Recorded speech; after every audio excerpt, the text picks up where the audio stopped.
What is going on, people? Welcome back to another video on my channel, and today it is me going through my Premier League predictions for 2019-20 season. I cannot wait for the season to start. It has been 2 months without regular football every week, or more or less every week. You know, we've had the Women's World Cup, we've had the AFCON, we've had the Copa America. It's all good in that. But it isn't the Premier League, it's not the Champions League, it's not all that. We want it back, I cannot wait. Championship starts this weekend as well, so I'll be doing a predictions video for that probably, we'll wait and see anyway. But if I say your team's going to get relegated, or you're going to miss out on the top 4, or whatever, someone's going to get annoyed. Do apologise, I can't please everyone. 20th place is Sheffield United. Everyone has been putting them in this position. 20th place, almost people. And it's not surprising. They were in League One 2 years ago.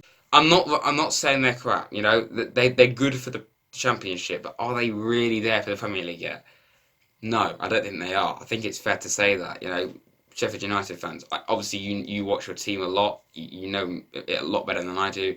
But be honest, like, is your team really? Is it genuinely good enough to stay in the Premier League? I don't think it is. You know, I'm just being honest. I don't think it is. And you know, you've signed Championship players. You know, you've signed Callum Robinson and Luke Friedman from QPR and Preston. And Jagielka, who's like 37 years old or whatever. Is he really that good now? With Morrison, you know, a bit of a flop at Man United. That's an interesting one. Dean Henderson come back on loan from Man United. He did well, so you can kind of expect that. Ben Osborne from Nottingham Forest. Just going to move on quickly without getting annoyed. And we're going to have Musset from Bournemouth as well, who didn't do that great. I get why they've done that, Premier League striker, but he really did nothing for Bournemouth. What did he actually do? They had Josh King and Callum Wilson. He was like third choice striker and hardly played the game, really. Sheffield United, I do apologise, 20th. 19th place is going to be Brighton. Now, I'm maybe a little bit harsh on this one. They may deserve to finish a little bit higher, but the way they were last season, they were really disappointing. I was really disappointed in the way they were. Hardly any, you haven't really made any quality signings apart from, get this, Leonard Trozan from Genk for 18 million, whoever that is. Never heard of him. Don't know how to say his name, so it can't be that good. Matt Clark from Portsmouth. I mean, they used to be good, but they're not the Portsmouth of old.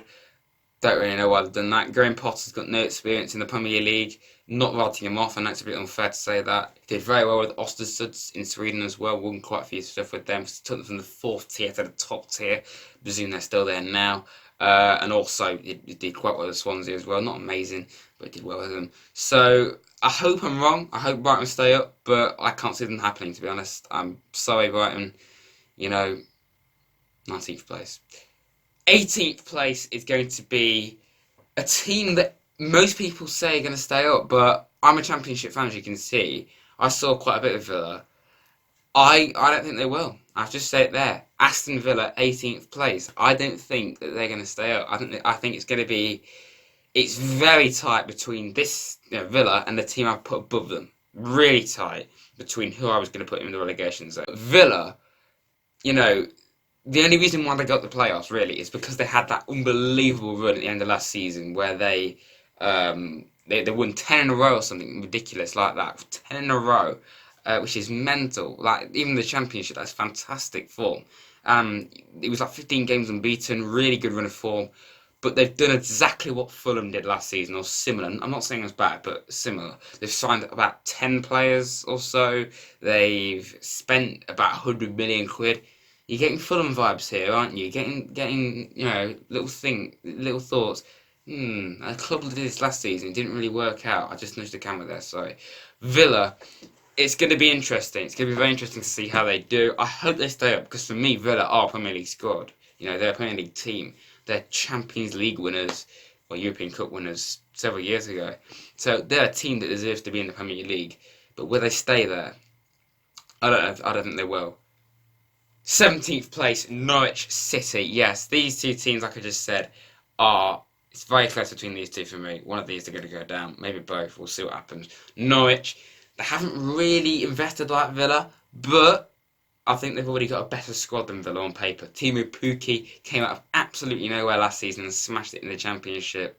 I think it's like a free signing as well. Nobody had ever heard of him. Scored like 20 odd goals or something. So very, very good, prolific striker. Can he cut it in the Premier League? I hope so. I'd love to see that happen. And also Vrancic, I'm probably saying that wrong, attacking midfielder slash midfielder. He looks like a decent player. I think Norwich are a good team. I think they deserve to be in the Premier League for sure. They were fantastic last season. And, Forest, we were 3-0 up against them and they bottled it, of course, because we're Forest. And they drew 3-all. And then they beat us at home. So no surprise, really. And of course, they've signed Sam Byram, who was also on loan with Forest last season from West Ham. Good signing that. Very good signing, I think, for club like Norwich. And Ralph Farman from Schalke. He's been at Schalke for years. Schalke captain, I think, at one point. And he was a top goalkeeper, he was. And the fact that he's now on loan at Norwich City. I know Schalke were in a relegation battle last season as well, out of nowhere. He's going to be another one this season, almost certainly. That is a mental signing from Norwich. Fantastic bit of business, though. And also Patrick Roberts on loan from Man City as well. He did well at Celtic when he was on loan there. So, Norwich City, 17th place. 16th place for me is Newcastle. Now, a lot of people are saying that Newcastle are going to get relegated because they've lost Rafa, they've lost Perez, they've lost Rondon. And I get that. And I wouldn't be surprised if they did go down this season at all. The only sign they've made really is Jullington, or you say his name, 40 million or something like that. And I think it's such a shame what's happening at Newcastle. It is really, it's horrible still what's happening. Like that. They went from potentially being taken over by a billionaire owner to being probably one of the worst situations they could be in. Steve Bruce, a former Sunderland boss, I know he's a Geordie, but still, former Sunderland, not going to like that. Obviously, they've lost Rafa, huge loss there, and now he's going to go and earn millions a week in China, so well done for him to doing that. I don't blame him for leaving Newcastle because of the situation he was in. I don't blame him at all. I still think, though, they have got some good players. They've got Fabian Schär, who did really well with Newcastle last season in his first year. Dubravka in goals, a very good goalkeeper, I think. Underrated. Joelinton is now also there. Matt Ritchie's decent. So they have got some good players. It's going to be interesting. It's going to be tough. It's going to be very tough for them. I would have put them higher if they had those three players and manager one of them. But for that reason, they're going to have to be lower, and it's going to be very tough. 16th place. 15th place then is Crystal Palace. Now, I actually saw this team play live. If you saw my matchday vlog of Forest v Palace, go check it out if you haven't. Play live. They weren't that good, to be honest. I know it was a friendly. You can't really judge it on that, but still, they didn't play very well. They've lost Wan-Bissaka to Man United, of course. They're almost certainly going to be losing Zaha, I would say, or if they do keep him, he won't have his heart in it, to be honest, because he's already said he wants to leave, and I don't really blame him, to be honest. Milivojevic is going to have to be very reliant on him because he scores so many set pieces for them. He scored like 12 goals last season, and I think majority of all of them were either penalties or free kicks. So he's going to be very important to them next season. It's going to be interesting to see how they do with the loss of Wan-Bissaka and probably Zaha. So Palace, 15th. 14th place, I'm going to put Burnley in 14th. Now this one, a lot of people are saying Burnley are going to do bad and they're going to struggle relegation fight. I wouldn't be surprised if that happened because they're still in and around that area. But I still think Burnley are a good side. They have some good players. They've got good goalkeepers of Nick Pope and Tom Heaton. Not so much Joe Hart now. Not that he ever was that good anyway. Their centre backs, of course. Tarkowski's a very good player in my opinion. I think he's underrated. Ben Mee's also very good. Young players like Dwight McNeil as well. I think looks like a very good young player as well. Strikers, they've got a lot of options. They've got Chris Wood, Ashley Barnes, and Najee Rodriguez, who's also come back. I think that's a fantastic signing. He would have gone to the 2014 World Cup 100% if it wasn't for that injury. And you have to feel for him, to be honest, after that. We've also got Eric Peters from Stoke. That is a classic Burnley signing, that. Stoke to Burnley. It's just banter, that, to be honest, I think. It's just banter. So, yeah, I think they're going to do well. Hopefully, when I say well, I mean, just be in and around mid-table, maybe a little bit below it. So, Burnley, 14th. 13th place, then. I don't really know why I'm putting this team this high, to be honest, but I'm going to go with them. Southampton to finish 13th. Now, Southampton, they're a team that used to regularly challenge for Europe for about 5 or 6 years in a row that they finished 6th when Leicester won the league title 3 years ago. Was it 3 years ago? Something like that. I don't even know. And they finished 7th like 3 years running or something. And that the last 2 seasons they finished 17th and 16th, and they've been very underwhelming, very boring to watch. I've heard that Lemina's been linked with a move to Man United and Everton as well. Be a good signing for both of them if they to get him, so they can't really afford to lose him. The only signing that they really made that I'm aware of anyway is Shea Adams from Birmingham. I mean, promising young player, looks good, but is he really ready for the Premier League? A striker is definitely what Southampton needed, but is he really the right choice? I think they should have gone for somebody more proven. They really ought to be getting back to where they were the last few seasons anyway. And yeah, Southampton, Ralph Hasenhüttl, I think he did a good job last season, but yeah, anyway, shut up. Southampton, 13th place for them. 12th place then for me is going to be Bournemouth. Now, Bournemouth, again, they're another team, but like Burnley, they tend to sign championship players a lot because they haven't really got a massive budget.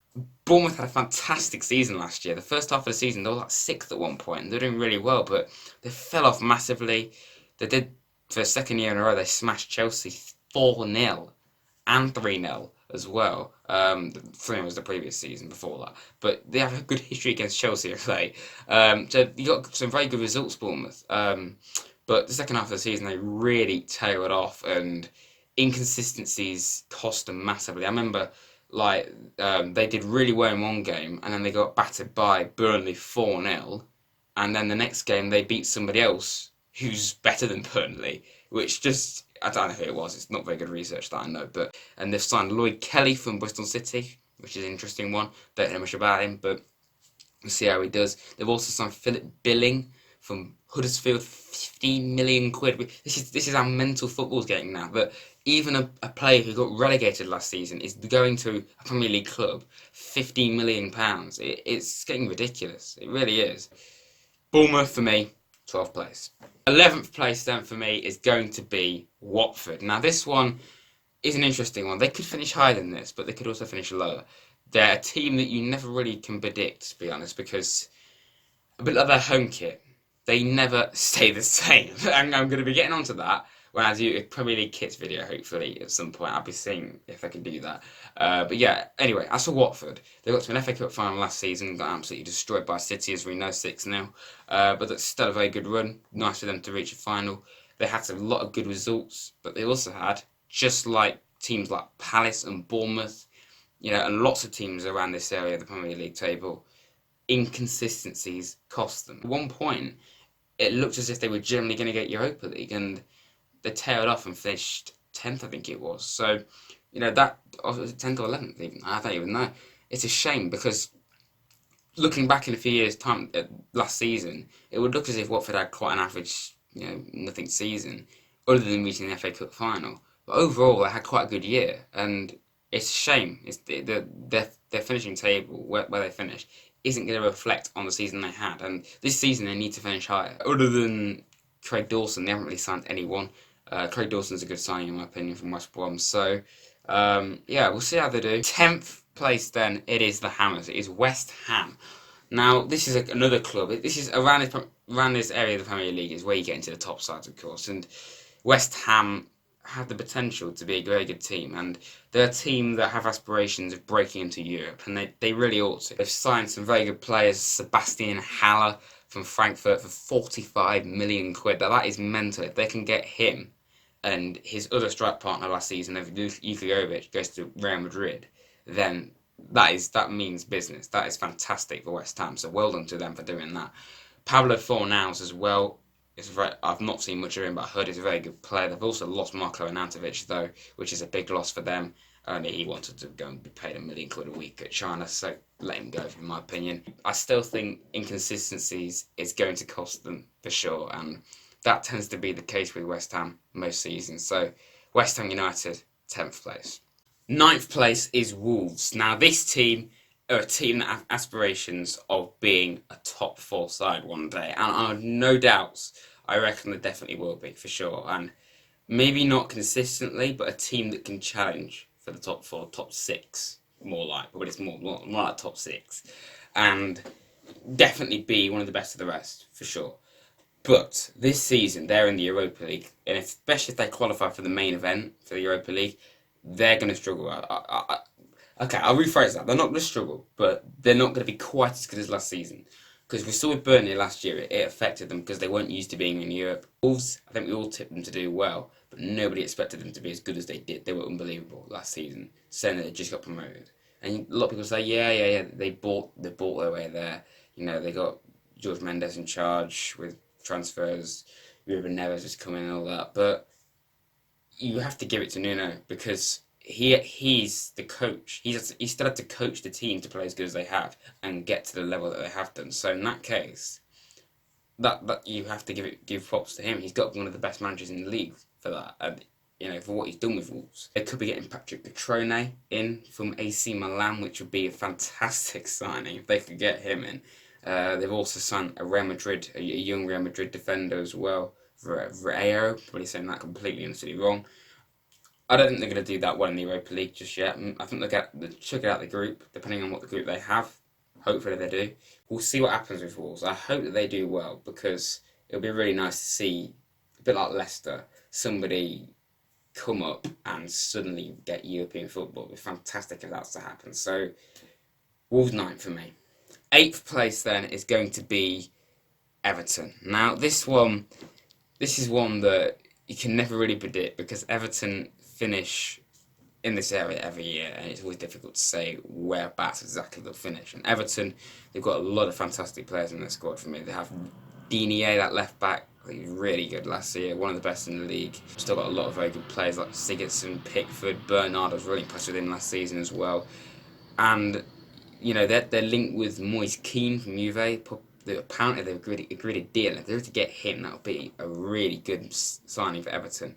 And if they were to get this guy as well, Wilfried Zaha, they're going to have some team next season. They could even finish above the team of putting 7th, which I'm sure you know which team it is, to be honest. But anyway, Zaha going to Everton is such a weird one. If I was Palace, I would reject it because I'd say, okay, we're losing Zaha, but if we're going to lose him, we want to lose him to a top side, to a Champions League side. If Zaha says he wants to leave, then it will make it hard for Palace to do that. So it's a very tough situation for Palace to be in. Do they sell their best player and make like 60 million quid on him and probably struggle next season?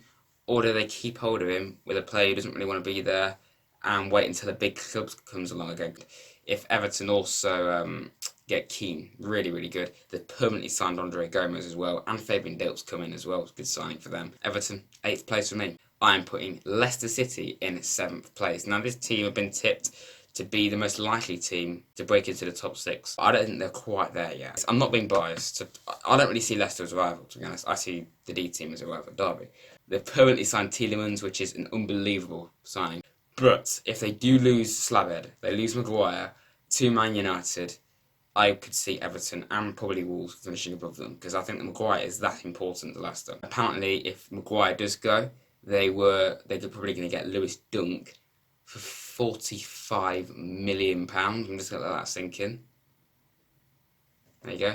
And I've also heard that James Tarkowski could be going for something similar to that. And everybody's saying about the transfer fee, Maguire, 80 million quid. Is he really worth that much? No, he's not. But I get why United are offering that much. I get why Leicester want that much because Leicester have absolutely no reason to sell Maguire. Why would they want to sell him? They don't need to sell Maguire. If they're going to clearly say, if we're going to lose Maguire, we want a huge amount of money for it. So Leicester City, 7th place. So it's the top 6, the big 6 teams in the Premier League. Let's predict where they're going to finish. 6th place, Manchester United. I don't think I'm going to do much stick with this. You know, they've signed one player, Wan-Bissaka, for 50 million. A fantastic signing at that. Well done, very good. But they still somehow have Phil Jones and Chris Smalling on their books. They need to get rid of those two, particularly Jones. You know, they still need at least one centre-back. They have Lindelof, who's decent, and that's about it. I think they still need a midfielder as well. You know, they've been linked with Lamina from Southampton, which isn't bad either. Of course, they do have Daniel James as well from Swansea. He looks like a very good young player. Insane pace, but Is he really ready yet for the first team? Is that the player that United need right now? Is it? No, I don't think it is, to be honest. Man United, point is, if they lose Lukaku, Pogba wants to go as well. These are big losses, and these are losses that they can't really afford. Pogba, he lets his ego get to him too much. It's a bit like Neymar at PSG. His ego is far too big, and he spoils his talent by it. And Pogba's fantastic for France, but very average for Man United, in my opinion. And if he can do it for United, they've got a top midfielder, one of the best in the world, but he doesn't do it enough. Anyway, 5th place then, Arsenal. Now, Arsenal and Man United, very similar, because they both have very poor defences. Arsenal haven't even signed a single defender. They have signed a defender, but they're just loaning back to Senetien. Bias on loan from Real Madrid, that's a very good signing. Hopefully for them, they can try and get him on a permanent, because he looks like a very good young player, and perfect for a club like Arsenal to get more experience. Also, they could be getting Pepe as well from Lille. Maybe by the time you watch this video, he may have gone. I don't even know, but apparently he's having a medical. You know, he's going for 72 million, which is a huge amount. Chelsea, they're finishing 4th place for me. I know they have a transfer ban, but they still have a very good team. You know, they still have good players, and they have technically made a signing. They signed somebody in January for this season. Christian Pulisic, you know, that's a very good signing from what I've seen of him. Of course, this season they're going to have to rely on a lot of young players like Mason Mount, who did very well with Derby last season, unfortunately. And, you know, Lamps has gone there with only 1 year of experience, again, at Derby. And, yeah, that's a big gamble for Chelsea. They're doing exactly what United have done and gone for Ole Gunnar Solskjaer. Of course, Frank Lampard is exactly the same. Absolute legend of the Premier League in Chelsea. Is he really ready? I think we all expected him to go to Chelsea one day as a manager, but not as early as this. Obviously, they haven't got Higuain, they've sold Morata, so they don't have those two. Batshuayi's gone back to Chelsea, apparently. They're Tammy Abraham and Batshuayi, seemingly. You know, Abraham has been given the number 9 shirt at Chelsea, and, you know, I know there's always that thing about the number 9 shirt being cursed at Chelsea, you know, with Torres not doing very well when he wore it. But the fact that he's wearing number 9, a big club like Chelsea, shows that they have intent and that they trust him. So he's clearly going to be used a lot this season. So we'll see how Chelsea do. But for me, 4th place for Chelsea. 3rd place then for me is Spurs. Now Spurs, they finally signed a player after about 2 years. Ndombele, their club record signing for like 50 million quid or something. It looks like a very, very good player. If they also get Lo Celso from Real Betis, you know, if they get him, maybe the reason why one of the weirdest transfers of the season, Nabil Fekir, has happened. Maybe he's replacing Lo Celso. Don't know, but we'll see what happens. Lo Celso, if they get him, they have got a top midfield. Last year with the Champions League final, nobody ever expected that unbelievable comeback against Ajax and 3-0 down. And, you know, obviously they didn't sign a single player last year either. You know, they've lost Trippier to Atletico, which is still very weird. Hopefully Spurs can go to that next level. Team in 2nd, therefore revealing my winner for the Premier League this season. The team in 2nd. It's Liverpool, I'm afraid. Yes, Liverpool are going to finish 2nd in the Premier League for me. You know, they were unbelievably close to winning the league, and it was only because of another absolutely world-class team was in their way that they didn't win it. If it wasn't for that, they would have absolutely smashed the league last year. They have not signed a single player other than 2 youth players. So that could be a bit of an issue. I hope it isn't for them, because I've always liked Liverpool, as you can tell. I've got a Liverpool shirt, so I hope that they do well. But the fact that they haven't signed a player, I don't think it's the end of the world, but I think they could still have done with a centre-back. And yeah, 1st place, the winner, of course, it is Manchester City. Yes, they're going to win the Premier League for 3rd year in a row, the first time ever that's happened. I'm pretty sure in the Premier League era anyway that's happened. My God, that's unbelievable. You know, they've got one hell of a side. Unbelievable side. You know, the fact, yeah, they've lost company though. They've been linked with Sane leaving to go to Bayern, which I wouldn't be too surprised if it happened. I hope they don't, because I really, really like Sane. I've always been a fan of him. And, you know, Rodri, him coming in is just going to make their midfield even more insane. You know, the San Angelino back, which is a bit of a strange one, to be honest. If you've made it to this point in the video, well done, because you had to put up with me for like 20 minutes or whatever, how long this video is. So well done.